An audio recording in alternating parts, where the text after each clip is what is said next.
भी हैं और इस यात्रा की उपलब्धियां भी हैं। हाँ, ये सवाल जरूर रहेगा कि उसके बाद क्या। लेकिन मैंने कहा कि अगर मैं उस तरह के दृश्य देखूं जो मैंने अभी व्यक्त किए हैं, तो निश्चित रूप से हम लोग ये कह सकेंगे कि इस यात्रा ने बड़ी उपलब्धियां हासिल की हैं। अब चुनावी सफलता कितनी मिलेगी ये फिलहाल तो मैं नहीं कह सकता। जी राजू जी जी बिल्कुल। बहुत सारी बातों को आपने रखा है यहाँ पे, और मैं अपने दोनों वरिष्ठ जनों के पास आना चाहता हूं। सबसे पहले लेकिन आता हूं जयशंकर जी, आपके पास आना चाहता हूं। जयशंकर जी, प्रोफेसर रविकांत जी रख रहे हैं, हालांकि गठबंधन और बाकी चीजें उनसे इतर, पहले हम कांग्रेस की बात कर रहे हैं। और कांग्रेस में जो राहुल गांधी जो अभी कर रहे हैं, अगर देखा जाए तो 4 महीना पहले और अभी में फर्क यह है कि राहुल गांधी अगर ये नहीं करते तो शायद कांग्रेस और पिछड़ती जाती। और हर बार आप देखिए लोग टूट रहे थे।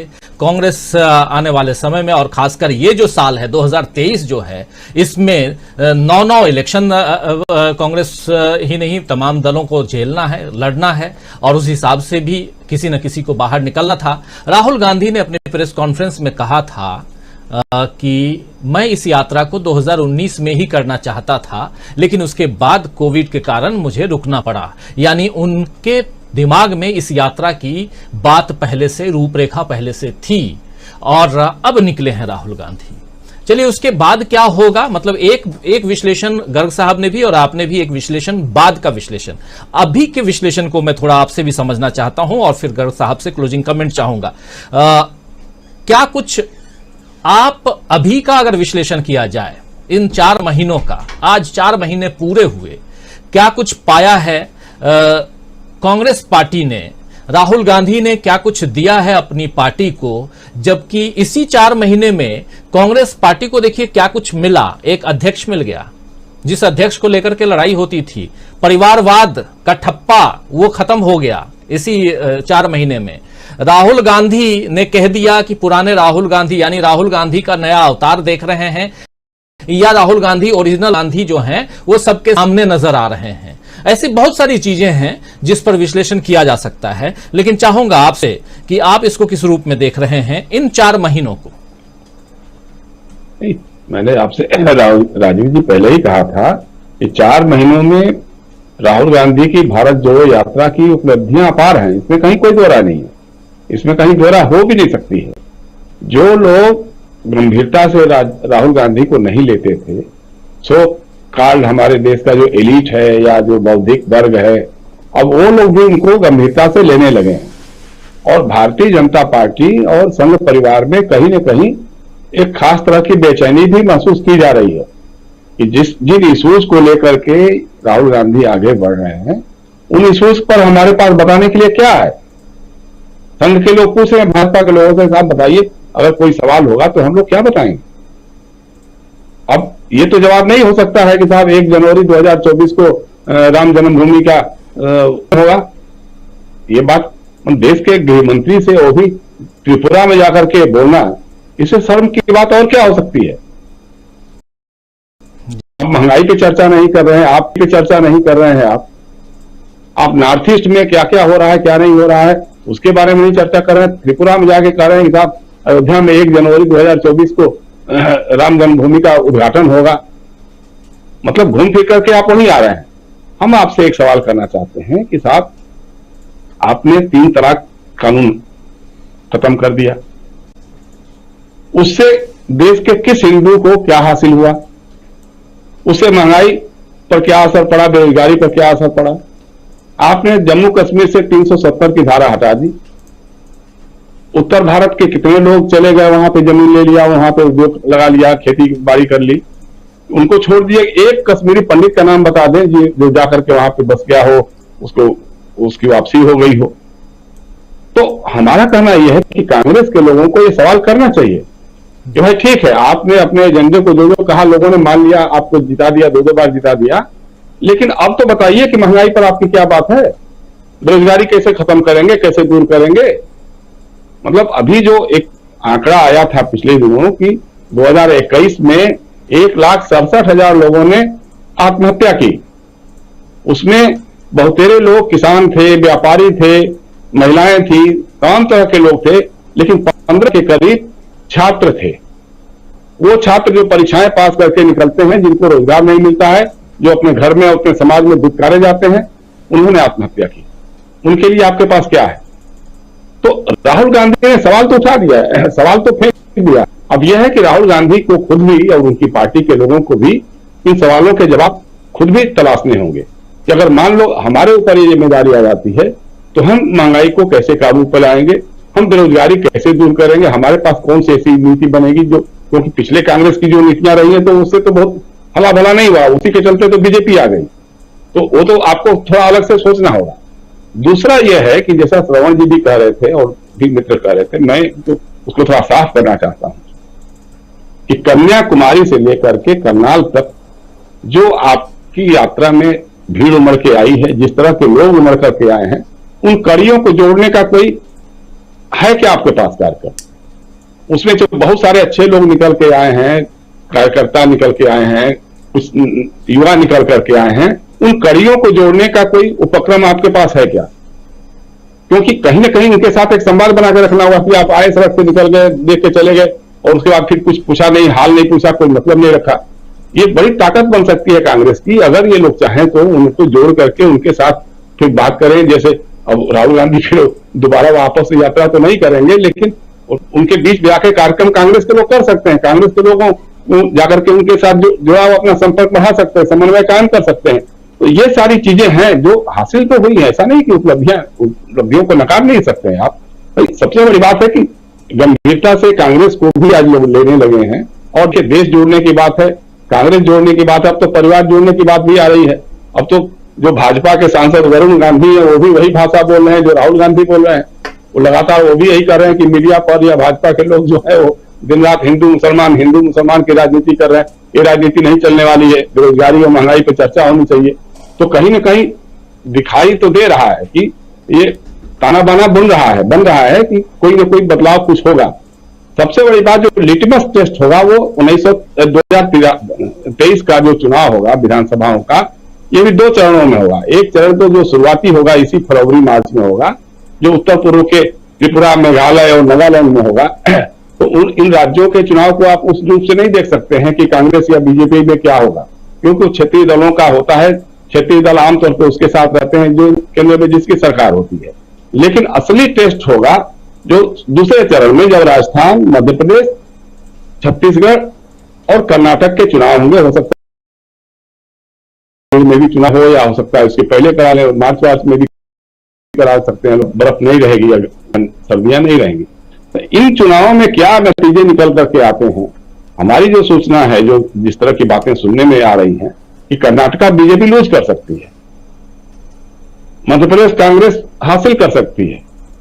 अगर ये परिवर्तन तो 2024 वाकई पानीपत या करनाल से बहुत दूर दिल्ली नहीं रहेगी, ये एक बात हो सकती है, इसमें कहीं दो राय नहीं। लेकिन उसके लिए वही है कि कांग्रेस के नेताओं को अपने संगठन को मजबूत करना होगा, युवाओं की आकांक्षाओं के अनुरूप अपनी नीतियों कार्यक्रमों को ढालना होगा, एक बनाना होगा, नया बताना होगा कि भाई हम पुराने, जैसे राहुल गांधी कहते हैं कि हम भूल जाइए आप राहुल गांधी को, मैं भूल चुका हूं कि कौन राहुल गांधी, एक नया राहुल गांधी आपके सामने।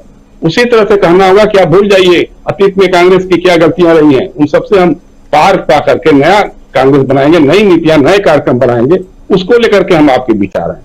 अगर ये बातें फैल जाएंगी तो मुझे लगता है कि देश का युवा बेरोजगार कांग्रेस के साथ और खासतौर से राहुल गांधी के साथ लामबंद होगा, इसमें कोई भी इफ एंड बट की बात नहीं रहेगी, मुझे इसका पक्का यकीन है।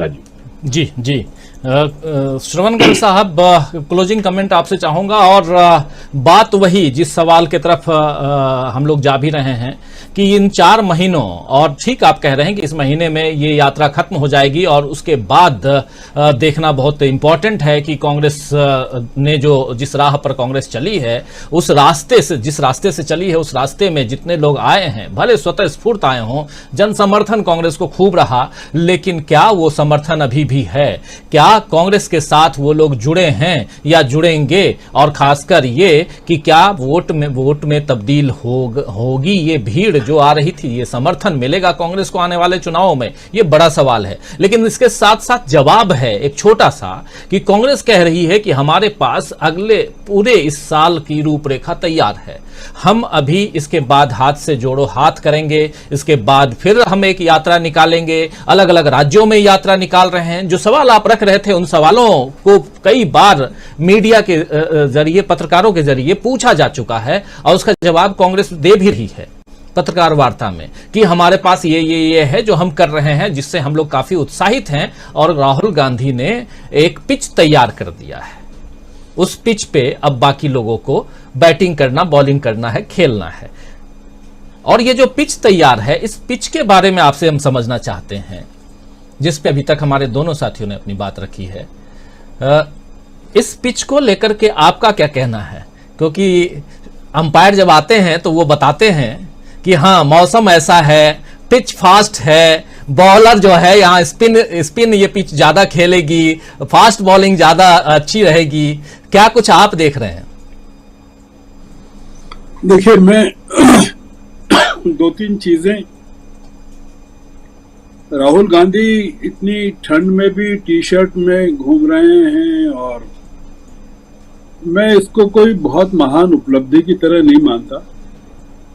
हमारे जैन साधु जो हैं, अगर आप देखें, आचार्य विद्यासागर जी 76 साल की उम्र में, या और जो साधु संत हैं, वो जिस तरह से शरीर को मानकर चलते हैं, मैं कोई बहुत इसको एक मुद्दा कोई बनाकर चले कि वो टी शर्ट में चल रहे हैं और कोई बहादुरी का काम कर रहे हैं। देखिए, मुद्दा इस समय अलग है। ये टी शर्ट और ठंड मुद्दा नहीं है राजीव जी। और ये भी मुद्दा नहीं है कि यात्रा के दौरान कांग्रेस ने की टूटन बंद हो गई है।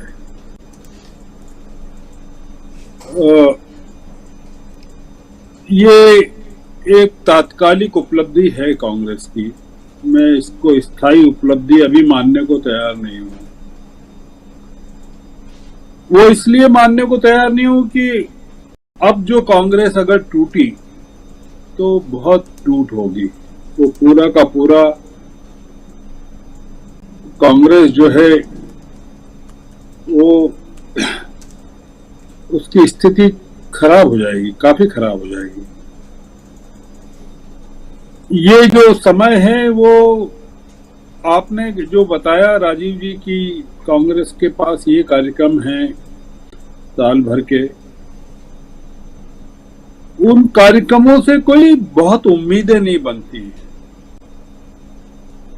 कांग्रेस के मंथन से कोई उम्मीद नहीं बनती है। कांग्रेस में क्या साहस है क्या चीजों को बदलने का? भारतीय जनता पार्टी, रविकांत जी ने जो कहा, मैं उससे बहुत मेरे मन में आशाएं जगी है। रविकांत जी की पकड़ है उत्तर प्रदेश पर और वहां की दलित राजनीति को जानते हैं अच्छे से। अगर वो जैसा कह रहे हैं उत्तर प्रदेश को लेकर, अगर वो सही है या सही हो जाता है और गॉसिप एक हकीकत में बदल जाती है, तो बहुत बड़ा काम उत्तर प्रदेश और देश की राजनीति के लिए होगा। देखने की बात है कि खड़गे साहब का दलित होना उत्तर प्रदेश के दलितों के साथ किस तरह से जोड़ता है या बीएसपी के साथ कैसे जोड़ता है। राजीव जी, एक चीज को देखना चाहिए कि नरेंद्र मोदी राज क्या है। उन्होंने भारतीय जनता पार्टी को पूरी तरह बदल दिया।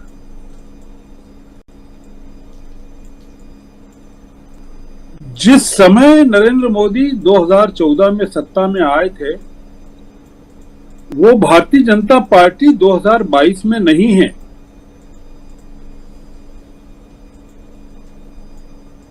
पूरी की पूरी लीडरशिप नरेंद्र मोदी ने भारतीय जनता पार्टी की बदल दी है। अखिलेश यादव की असफलता का कारण यह है कि उन्होंने समाजवादी पार्टी की लीडरशिप में चेंज नहीं किया या कर नहीं पाए।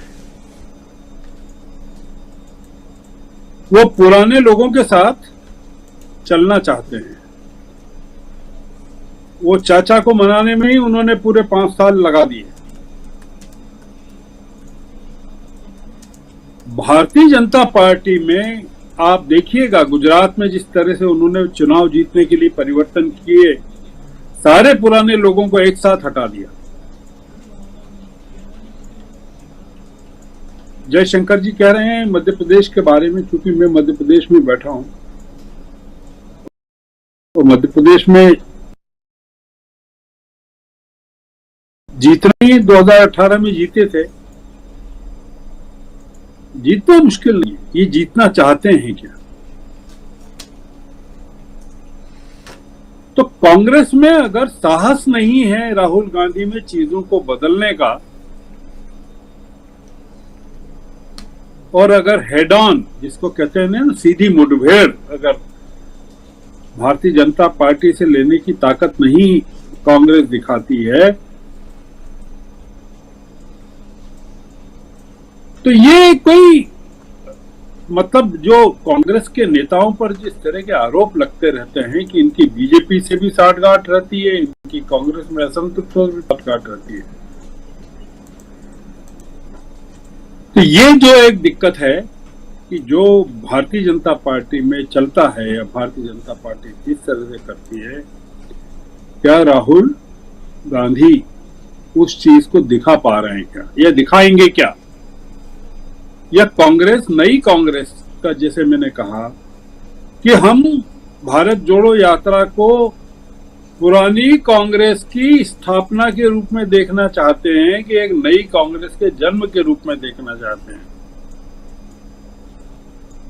ये अगर राहुल गांधी नहीं करेंगे राजीव जी, वो कांग्रेस को तो नुकसान पहुंचाएंगे ही, पर कांग्रेस के नुकसान से ज्यादा चिंता हमको ये है कि उसका खामियाजा देश को भुगतना पड़ेगा। और ये जो ताकत इस समय दिल्ली में कायम है, ये आने वाले कई सालों के लिए पुख्ता हो जाएगी। तो ये जो मौका है राहुल गांधी ने पैदा किया है, या ये उसको बदलना पड़ेगा, एक आंदोलन के रूप में दिखना पड़ेगा। और वो आंदोलन यात्राओं से अलग होगा। राहुल गांधी जब यात्रा कर रहे थे तब गुजरात में यात्राएं चल रही थी, यात्राएं शुरू हो गई थी गुजरात में, कई जगह यात्राएं चली। क्या निकला नतीजा? ये जो पूरा मीडिया है जिसकी आलोचना कर रहे हैं राहुल गांधी, ये जो उद्योगपति हैं जिनकी आलोचनाएं कर रहे हैं राहुल गांधी, ये मीडिया अपने आप को बचाने के लिए राहुल गांधी को हराएगा। इस बार मीडिया को डर, अगर कांग्रेस आ जाती है या विपक्ष आ जाता है सत्ता में, तो जो मीडिया इस समय राहुल गांधी की यात्रा को दबा रहा है, आप क्या सोचते हैं? मीडिया क्या, मतलब मीडिया भी अपनी एक ताकत को बना के रखेगा कि ये राहुल गांधी की ताकत को खत्म करना है? ये जो उद्योगपति हैं जिन पर वो आक्रमण कर रहे हैं, उनको भी ये पता है कि अगर इस देश से वर्तमान सत्ता समाप्त हो जाती है तो उनकी हैसियत क्या रहेगी। तो तमाम विपरीत परिस्थितियों के साथ इस समय कांग्रेस की लड़ाई है। और अगर कांग्रेस पुराने हथियारों के साथ नई लड़ाई को लड़ना चाहती है, वो पुराने सैनिकों के साथ लड़ना चाहती है, वो एक हम लोगों को अपने राजनीतिक विश्लेषकों के हिसाब से चीजें हम देख सकते हैं, आशा उम्मीदें हमको रखना चाहिए। पर जैसा जयशंकर जी भी कह रहे हैं और सभी लोग कह रहे हैं, थोड़ा सा इस एक दबाव डालना पड़ेगा कांग्रेस पर। जो लोग सोचने वाले हैं कि अब आप जिस रास्ते से चल रहे हैं, यात्रा तो ठीक है, सफल भी है, तो बहुत बड़ा काम किया यात्रा ने। अब बहुत इससे आगे के बड़े काम की लोगों को उम्मीद है। आप मतलब आपको अब लोगों अधिकार नहीं दिया जा सकता कि आप जनता को भी निराश करें जो आपको देखने के लिए आई थी। जिन लोगों ने आपका समर्थन किया है पूरे के पूरे सोशल मीडिया ने, उनको निराश करें। जो विपक्षी लोग हैं जो आपसे जुड़ना चाहते हैं, आपको ताकत बनाना चाहते हैं, उनको निराश करें। और जो कांग्रेस के लोग टूट कर गए थे और वापस आ रहे हैं, आप उनको फिर से निराश करें। ये एक अपॉर्चुनिटी है, वो बहुत बड़ा अवसर और मौका है, वो राहुल गांधी के पास है। वो कैसे उपयोग करते हैं हम देखेंगे। उम्मीद नहीं छोड़ रहे हैं, मैं भी उम्मीद नहीं छोड़ रहा हूँ, मैं केवल अपना डर व्यक्त कर रहा हूँ और मैं ईश्वर से प्रार्थना करता हूँ कि ये डर मेरा जो है गलत है, ये अतिरंजित है और ये मुझ पर आरोप भी लगा सकते हैं कि आपने डर फैलाया है। मैं उसको गर्ग साहब, राहुल गांधी का नारा है डरो मत। तो जी बिल्कुल बेहतरीन अपनी अपनी बातें आप लोग रख रहे थे, चाहे जयशंकर जी हों, चाहे गर्ग साहब हों, प्रोफेसर रविकांत जी और दीपक पाचपोर जी, अमलेंदु उपाध्याय जी। हम इस यात्रा के जरिए आज चूंकि 4 महीने पूरे हो गए और ये समझने की कोशिश कर रहे हैं, इस पूरे लगभग 1.5 घंटे में हम ये समझने की कोशिश कर रहे थे कि इस यात्रा में कांग्रेस पार्टी ने क्या खोया क्या पाया और क्या सचमुच बीजेपी फंस गई है इस यात्रा से। यही समझने की कोशिश हम रहे थे। सबके विचार आपने सुने। इस कार्यक्रम को समाप्त करूं उससे पहले बहुत धन्यवाद देना चाहता हूं श्रवण गर्ग जी को, रविकांत जी को, जयशंकर जी को और साथ में हमारे दीपक जी और अमलेंदु उपाध्याय जी। आप पांचों को बहुत बहुत धन्यवाद, बहुत शुक्रिया कि आप लोग जुड़े, अपनी बात अपने विचार आप लोगों ने रखे। बहुत बहुत धन्यवाद देता हूं। हमारे साथ तमाम साथी जुड़े हुए हैं, अपने विचार रख रहे हैं और कुछ लोगों को निराशा भी होती है, कुछ लोग आशावादी हैं। और सबसे बड़ी बात यहाँ ये है, जो अभी मैं कह भी रहा था आखिर में, कि राहुल गांधी ने जो नारा दिया है डरो मत, और वो बहुत बड़ा नारा है अगर देखा जाए तो। एक सामान्य जनजीवन के लिए भी वो नारा बहुत बड़ा है। और जब उनसे पूछा गया कि टी शर्ट, तो टी शर्ट को लेकर के, ठंड को लेकर के भी उन्होंने दिल्ली में जो प्रेस वार्ता की थी उसमें उन्होंने कहा था कि जब मैं ठंड से डरता नहीं हूं तो मैं टी शर्ट में रहूं या बिना टी शर्ट का रहूं, क्या फर्क पड़ता है। तो वही चीज है कि आपके मन से डर अगर निकल जाए तो आप बहुत कुछ जीत सकते हैं। और यही बात यहाँ पे समझने की हम कोशिश कर रहे थे। और दोस्तों बहुत कुछ है जिस पे आगे भी हम बात करेंगे। और आज चूंकि वीकेंड है और बहुत सारी बातें, कल राहुल गांधी की प्रेस कॉन्फ्रेंस है और उसके अलावा आगे बढ़ेंगे राहुल गांधी। ये भी जानकारी दूं, एक जानकारी और भी, कि बिहार में जाति आधारित जनगणना की शुरुआत हो गई है। बिहार में नीतीश कुमार और तेजस्वी यादव की सरकार है और जैसा उन लोगों ने वादा किया था तो जाति आधारित जनगणना की शुरुआत हो चुकी है। और उधर जोशी मठ, आप लोग जान रहे हैं, काफी चर्चा में है। जोशी मठ में सर्वेक्षण का काम भी चल रहा है और जो लोग उन पहाड़, वो एक पहाड़ी है, उत्तराखंड का पहाड़ी एरिया, और इस पर भी चर्चा हम लोग पहले कर चुके हैं। तो वहां से कई लोगों को एयरलिफ्ट किया जा रहा है ताकि वो कहीं उनके साथ दिक्कत ना हो। लालजी विश्वकर्मा हैं, गुड नाइट कह रहे हैं। और चित्ता परिधा हैं हमारे साथ में, गरीबा डरो मत कह रहे हैं, और डरो मत। और अब्दुल कयूम है, हेलो सर कह रहे हैं। कॉमन इंडियन कह रहे हैं कि Bharat Jodo Yatra is a resounding success.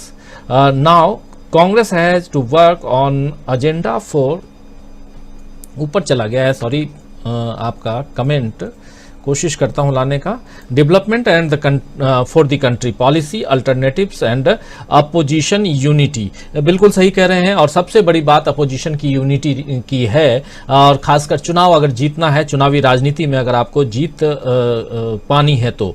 और नूरू भाई का कहना है ये न्यूज चैनल बहुत मस्त है। दोस्तों मस्त है की बात आप कर रहे हैं तो एक बहुत धन्यवाद देता हूं आप तमाम दोस्तों को कि आप लोगों की बदौलत अब डीवी लाइव जो है वो 25 लाख सब्सक्राइबर की संख्या पार कर गया है। तो इसके लिए आप सब बधाई के पात्र हैं कि आप लोग जुड़ते हैं और सब्सक्राइब करते हैं।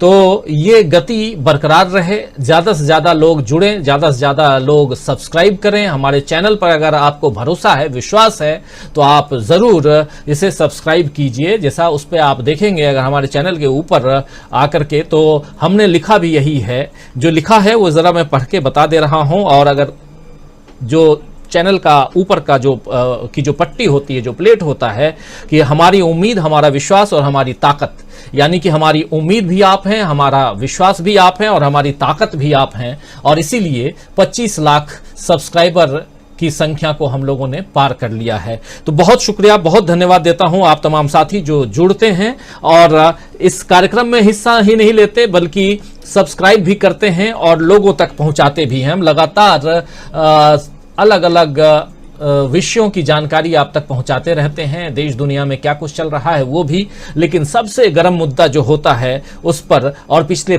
4 महीने से लगातार हम कवर कर रहे हैं भारत जोड़ो यात्रा, आप जान रहे हैं। आफ्ताब आलम है, गुड नाइट लिख रहे हैं। सैयद अब्दुल मुगनी जी कह रहे हैं कि काम के जज्बात होते हैं, भारत को ऊंचा करना है तो जज्बात होंगे। और राहुल गांधी सच बोलते हैं, सच और सच बोलते हैं।